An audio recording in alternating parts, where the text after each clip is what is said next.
art is all about layers. Yeah. You know what I'm saying? No matter if you're looking at a car, a painting, piece of beats, a song, an album, you know what I'm saying? It's all about the layers that go into it. So sometimes I like to step away and throwing different things at the wall, like my studio, just different ideas. Nothing's really set in stone. I like to just stay creative. I feel like that just keeps that side of my brain, that part of my brain going.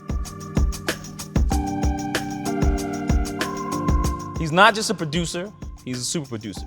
We are sitting in the studio of Michael Williams. You know him as Mike Will Made It, one of the top producers of our generation. Thank you for the time, sir. I appreciate it. I appreciate you. Beautiful place you have here, man. I appreciate the tour. You cooking me pizza, man. Nah, for sure. It's been a great journey, man. Look around and take it all in, Mike. I mean, does it feel like you're here? I'm looking at the art. I see the plaques behind me, man, the records and all of the success. Have you taken it in? Have you sat down in this place and just I really look at this like my new basement. Wow. You know, like I came up out of my mom's basement. Yeah. I ain't have like a set studio I was going to, or like, and 9 to 5 never really worked out with me. You know what I'm saying?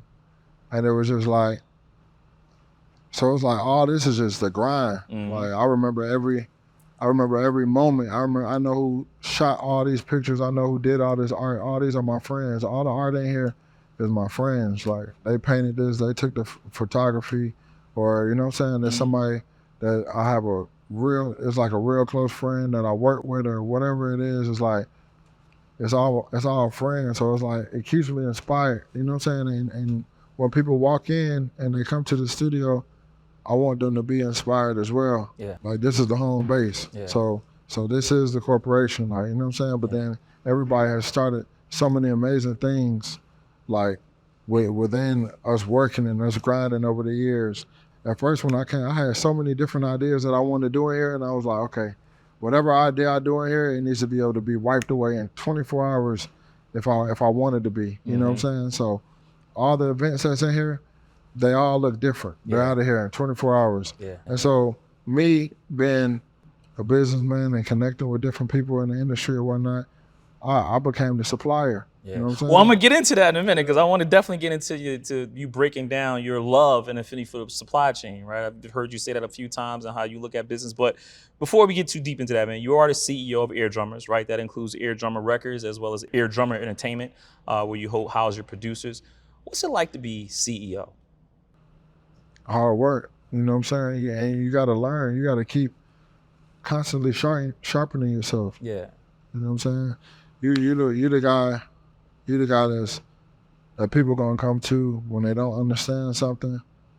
You the guy who they gonna come to and or you the guy that they waiting on to come to them to make sure that they understand something. Mm-hmm. You know what I'm saying? Or you the guy that you have to understand everybody. You have to understand every energy. You gotta understand. You almost gotta be like Phil Jackson, or see. I started transitioning myself. I started thinking I was like Phil Jackson, but then I had to realize. Which Phil Jackson? The Bulls or the Lakers? I had to realize I'm more Kobe. Okay. You know what I'm saying? So not Phil, Kobe. You're a player. I'm not. Yeah, I'm still a player. Yeah. You know what I'm saying? Because I'm so young. I just turned 35. Yeah. You know what I'm saying? So I'm still young. So people still look at me like I got a jersey on. So as a CEO, you got to be a coach, but then as a creative CEO, you got to be a coach, and you got to be able to be on the team and be able to, you know what I'm saying, put up the points and be able to lead by example.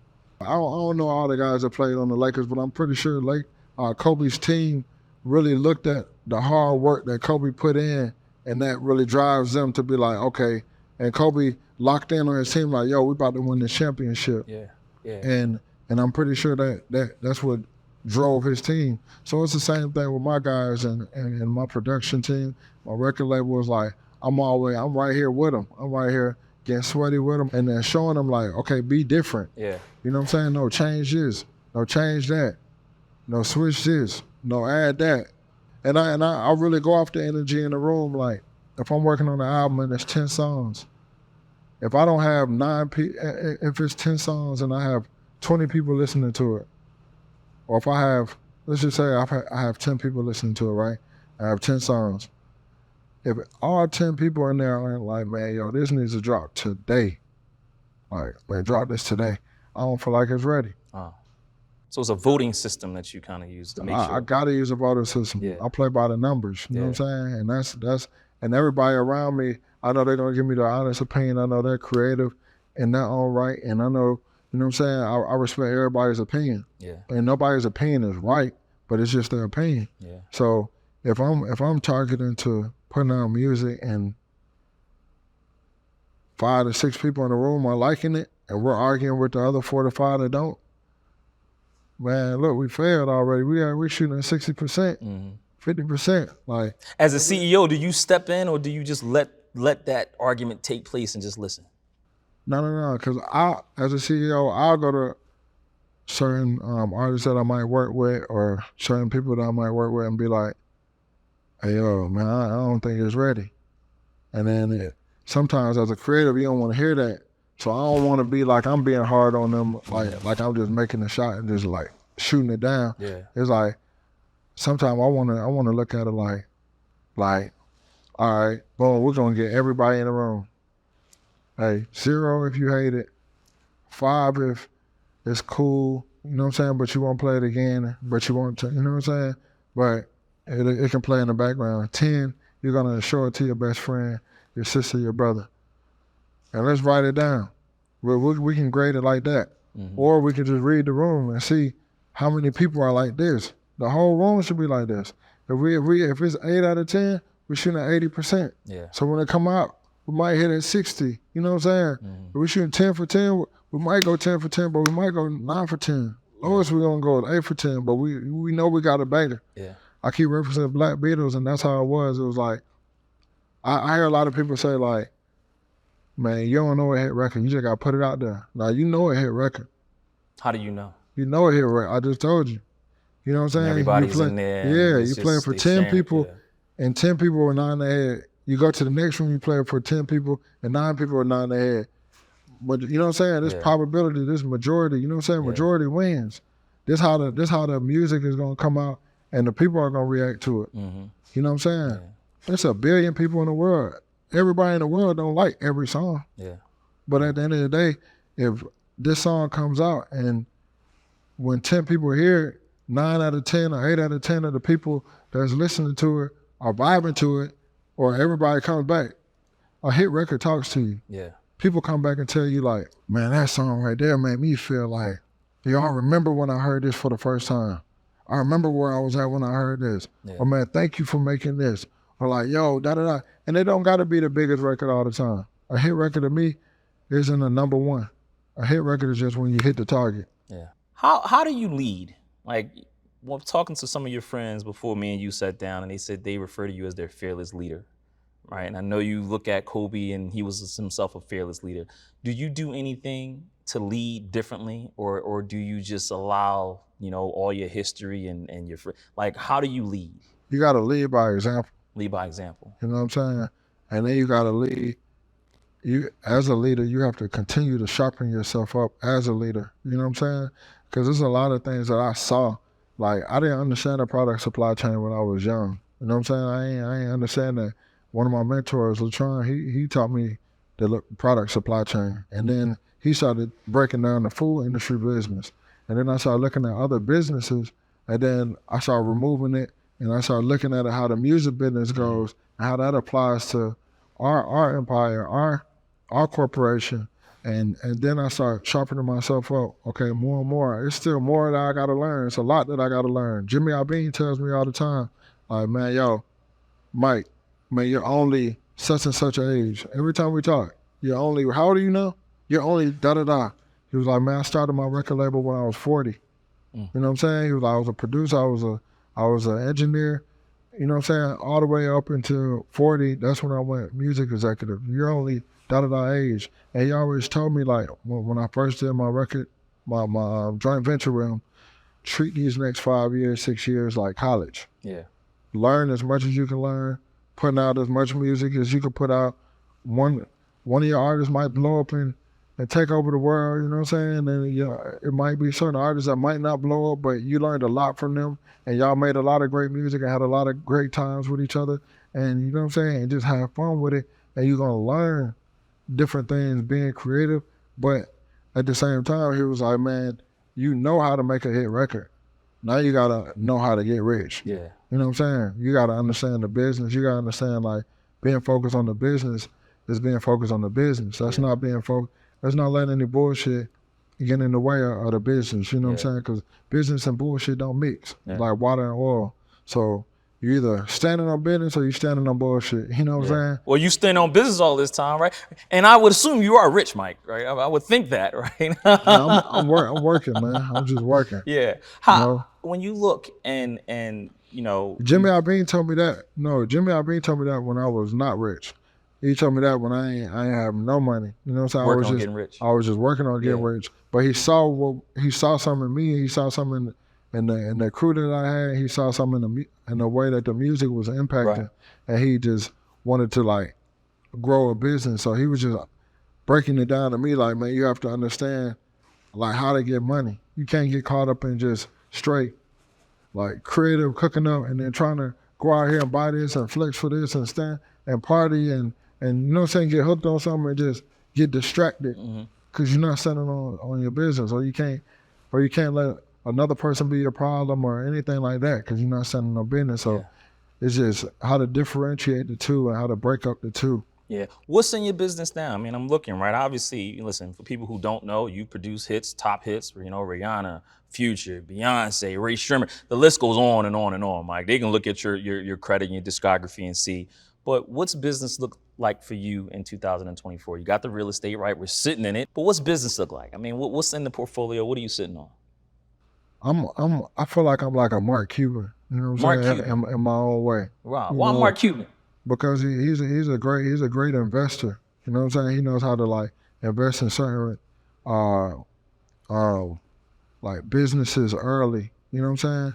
And then like me, I see that in creatives. So you know what I'm saying, I invest in their creativity early. Like, so my brother B Wright, he has one of the biggest marketing agencies right now. B Wright and with 6 Degrees. And 6 Degrees is like, B Wright is somebody who always worked within our team. Like I said, came with a lot of the logos, came with a lot of artworks and different things like that. And then now, boom, he started off doing events over here. He still does events over here, but now he's doing 7-8 activations a week, you know what I'm saying, around the country with his marketing company. And they build the stage designs and everything next door. I'm doing that. I want to start doing food like restaurant business. Pizza. Not just pizza, you know, but you know, restaurant business. I really have this stuff written down. I was going to say, do you still use your voice note? I got this stuff written down, man. hold on 1 second, man. Yeah, I sit down and I take notes, and then I share notes. Yeah. Cause I have a whole committee. I have a whole like board. You know what I'm saying? That it's not just me, cause a mastermind is a collective of minds. Yeah. You have a point of view, but then you have other strong individuals with good point of views and good wisdom about it. Like, you know. Well, what's in your notes? I was gonna say, what's in your notes? Yeah. All right. Hold on. Let me show you. A couple of things I'm working on is like a financial literacy program.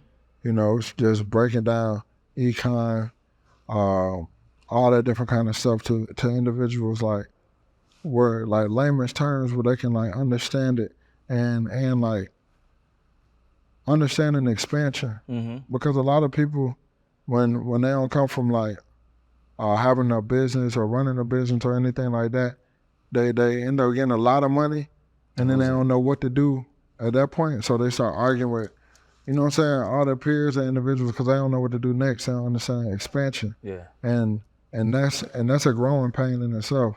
So when you grow, I want to be able to like give like a financial literacy for people like and young cats coming from where I'm coming from on like what to do next. Right. Like, you know what I'm saying? To continue to be rich. Yeah, like don't only just be a consumer. You know what I'm saying? Don't only just buy stuff. Like, you know what I'm saying? You can be a consumer, you can buy stuff, but if you're a corporation and you you build yourself up, and you know what I'm saying, or you're a small business or you're an entrepreneur, on whatever level you're on, like, keep focusing on what's next. Mm-hmm. Yeah. You know? And I'm assuming this is all a list of business ventures you want to create. It's like I got a whole bunch of stuff. Wow. Yeah. Wow. Do you remember how you spent your first $1 million? My first million? I know how I spent my first check. How'd you spend your first check? I bought a house. You bought a house? You know what I'm saying? In Georgia? Yeah. Okay. Bought it cash. How much was it? It was like, I got it off the courthouse steps for like $600,000. But it was like cash. Wire crack cash. Yeah, and the real estate was like, it was kind of low then. So I just bought it. I had got a deal, and then I had bought the house cash, and then I'm like, man, boom, I'm gonna move my mom out the crib. At this point, I'm just working on my mom's crib, and I'm like, man, I'm gonna move my mom out the crib. I'm gonna stay over here, and then I'm gonna just keep running.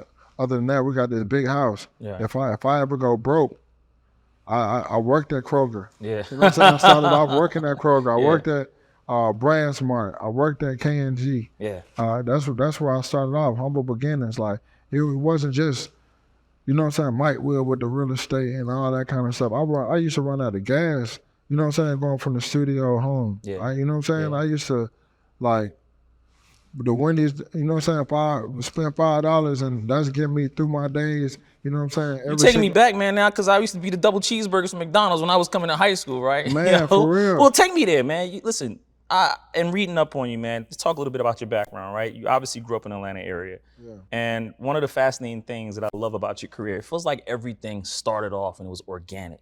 Right. And you start off at the Mars music store, right? Right. You walk in that store just looking for something and somebody's just teaching you how to make a beat.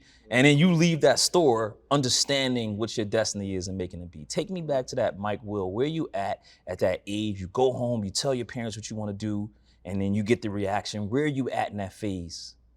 Man, at that time I was playing basketball, but I was already like messing around, like making beats on the lunch table or playing music on the keyboard. Remember your first whatnot. beat you made on lunch table? Was it, I want to rock, No. It was probably Grindr or something like that, or some No Limit. Yeah. Master P type beats.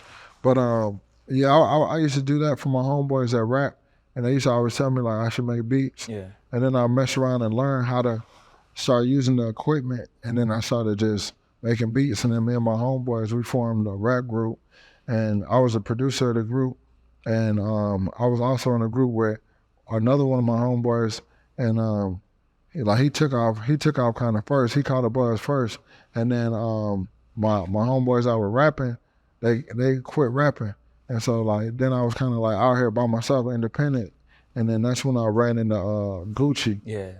Ran into Gucci, started working with Gucci, and then I just started making my way around Atlanta and just working with 2 Chainz, Future, just everybody, and then I was meeting different producers along the way. A Plus was already with me from high school, and then P Nasty, Mars, J-Bo, they came, and then I really sat down with them, and I was like, bro, we gotta build a brand. Like, we gotta build like something like McDonald's. Like, when people walk in and they're blindfolded, like you know what McDonald's breakfast smell like. Mm-hmm. Like, you know what McDonald's hamburgers taste like. I'm like, man, we gotta build something like McDonald's. Like, we gotta do something like this. All these different producers had different producers that they were working with, and I always respected that, like how they built their production company. Shawty Red, like how they built the production company, had a sound and had people like gravitating to that sound, and like and they could do. I always respected like the range of the production. Yeah. So I wanted to be one of those producers that could have like a wide range. So like the producers that I ended up adding, like, okay, he's dope with this. Okay, he's dope with that.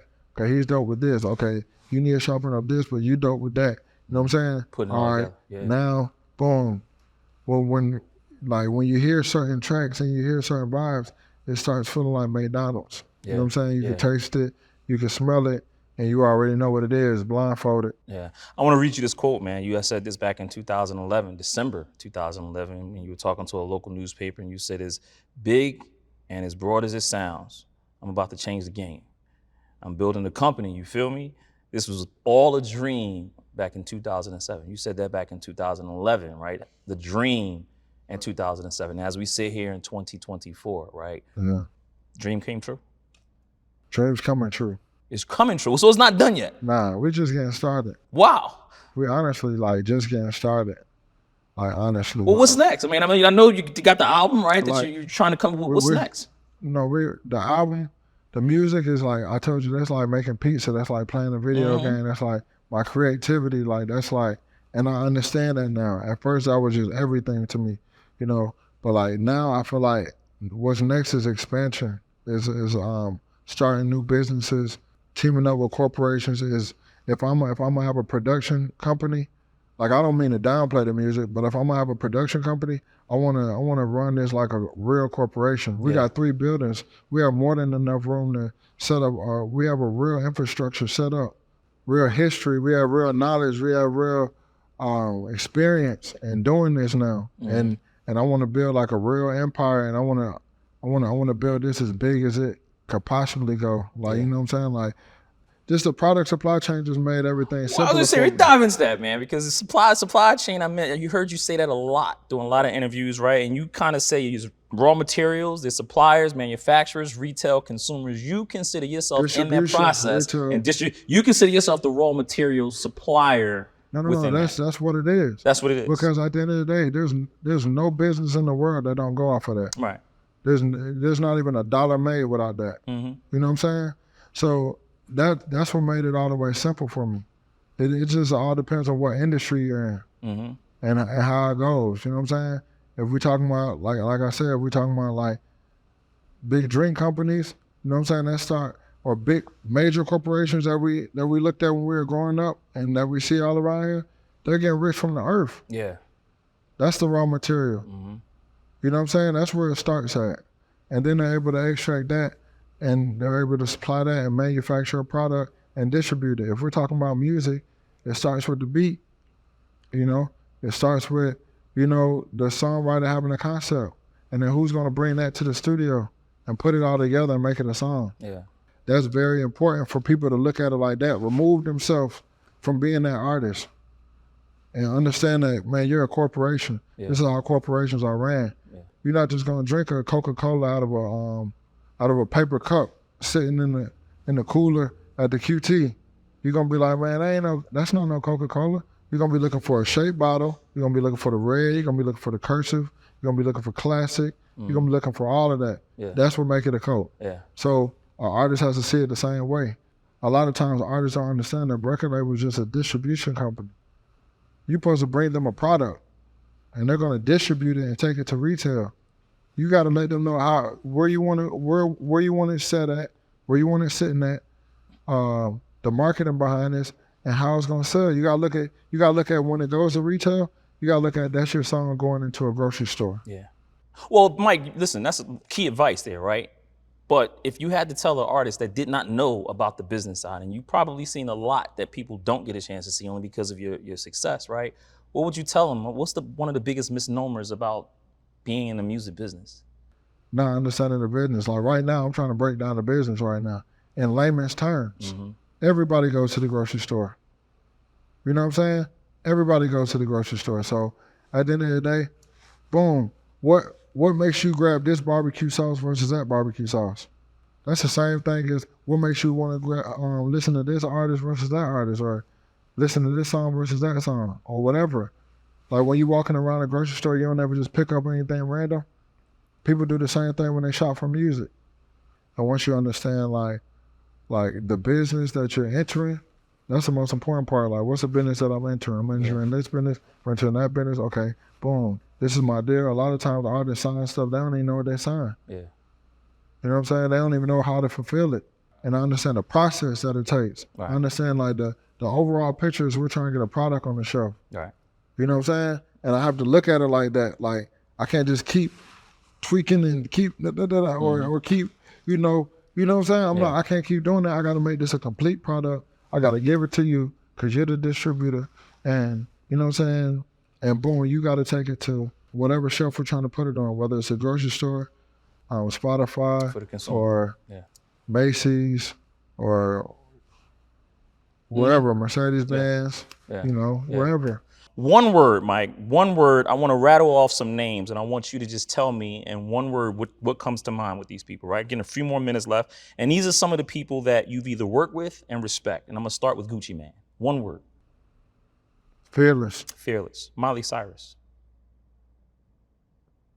Fearless. Fearless. You can't use two, that's the same word though. That's the rule though. I just made it up just now. Okay, well, Okay. yeah. A common denominator is always gonna be fearless. Right. All right. So we're gonna eliminate. They all that fearless, word. right? Yeah, But they're all Gucci's fearless. All right. What's Miley Cyrus?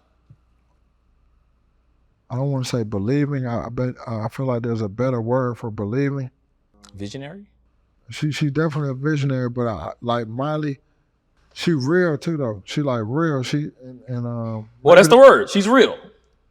Yeah, she's real, but that's a little too like like all these people that you naming right now is like, I'm humble on how they believed in me as a producer, the position that they put me in their careers at the times that they put me in, and how they believed in me being that. Like, you know what I'm saying? Yeah. So Miley, she made me executive producer. She was the first artist to make me executive producer on the album, and that was a major pop album, and she stood on that. Right. Like, man, make him executive producer and let us come in and produce a majority of her album and try different new, like, she didn't want to rap, but she tried it. Right. 23 came out, it was amazing. Yeah. So like, she believed. Right. She a believer, risk taker, and risk taker, yeah. Okay. That's why I said fearless. Yeah.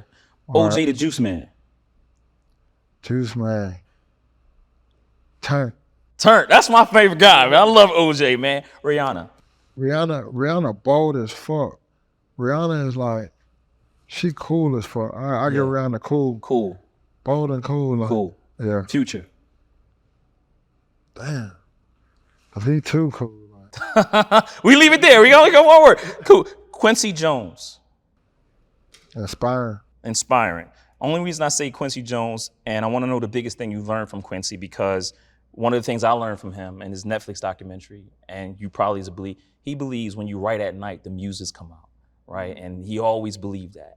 So when you think of Quincy Jones, what's the biggest thing that you've learned from Quincy Jones and just studying him over all these years? Man, it's crazy because this new album I'm working on right now, it has 9 songs. And that's because of Michael Jackson Thriller. Right. Something that you can listen to from start to finish. Start to finish. Yeah. And it's bangers, but it don't, when you listen to it from start to finish, you don't even realize like, oh, this is only 9 songs. This feels short. It feels complete. It feels like a complete thought. And it doesn't feel dragged out. It feels like, man, I want to play it over, but it feels like a complete thought. And you still catching up to this song, like every time you hear like these different songs, and every time, like even when I go listen to Thriller now, it's like I look at Michael Jackson like a Sway Lee or like a Future, you know what I'm saying? Like of his generation, like, and just the way he was saying it, like he was just too, he was swag though, he was too cool too, like, and I just feel like Quincy Jones, like he helped bring that side out of Michael and bring that side out of the artists that he worked with, because he wasn't scared to go in there and be like, yo, we need to add more, or we're done, or like, you know what I'm saying, or we need to put this with this. We need to make the best collaboration. Like one thing like I like about Quincy and like I know about myself is like I could just see something in somebody, even if they don't see it, before they even see it. And then I could just put that battery in their back, and then I could just give them some shoes to walk in, and then boom, they're gonna keep walking into these until they fill these shoes up. The battery gonna stay charged, and I feel like that's what it means as far as like me being a leader. Like Quincy Jones is like inspiring. Yeah, for sure. 3 more things, man. I get you out of here because you're a CEO, Mike. You busy? You got beats to make? You got pizza, right? To make more pizza to make, man. We got business ventures. Yeah, man. When you look at the state of the music business in 2024, hip hop beefs and everything that's included, what do you see? Because at age 35, man, one might consider you an elder statesman in a way. What do you see when you look at the music business in 2024, specifically hip hop? I'm focused. Yeah, you know what I'm saying? I understand a lot of what's going on. I try to lock in on the business, and when you back to the product supply chain, it's like nowhere on that product supply chain does it say anything about the competitor. Or does it say anything about the next artist or the next anything. You know what I'm saying? That's not how you get your product done. That's not how you get money. So Focus. so when it comes to negativity or low vibration, I try to stay out of people's business or what they got going on, or like, you know what I'm saying, I don't never get caught up in that.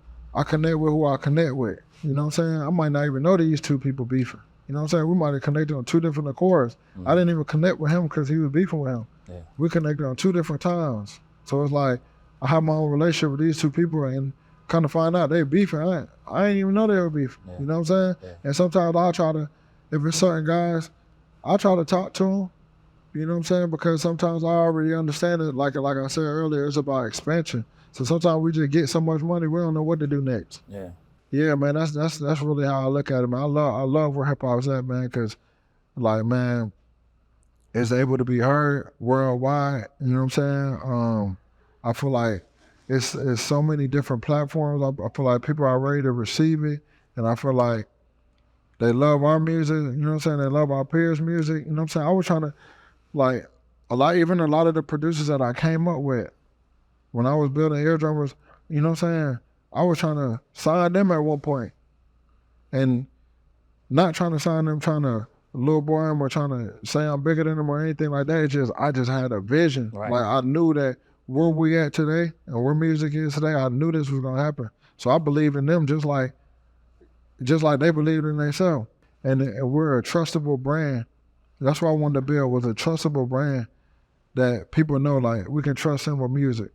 You know what I'm saying? Like, we can go to him for a solid project, a solid single, you know what I'm saying, a solid album, a solid whatever, a solid curation. And that's what I want to keep doing. I want to keep expanding that. Like, yeah, it's funny that, man, Mike will cook pizza. What the hell? That shit good. Like, you know what I'm saying? And there's like the tacos, like, damn, that shit good. But to me, it's just all creativity. Absolutely. And it's all about just having fun and just having a taste level. Yeah. And building an unbreakable supply chain. Exactly. Yeah. Mike, man, this has been great, man. Thank you so much for the time. I appreciate it, man. And listen, here in Atlanta at his studio, Mike Williams, super producer, and he's a good pizza maker too. So make sure you go check out his pizza.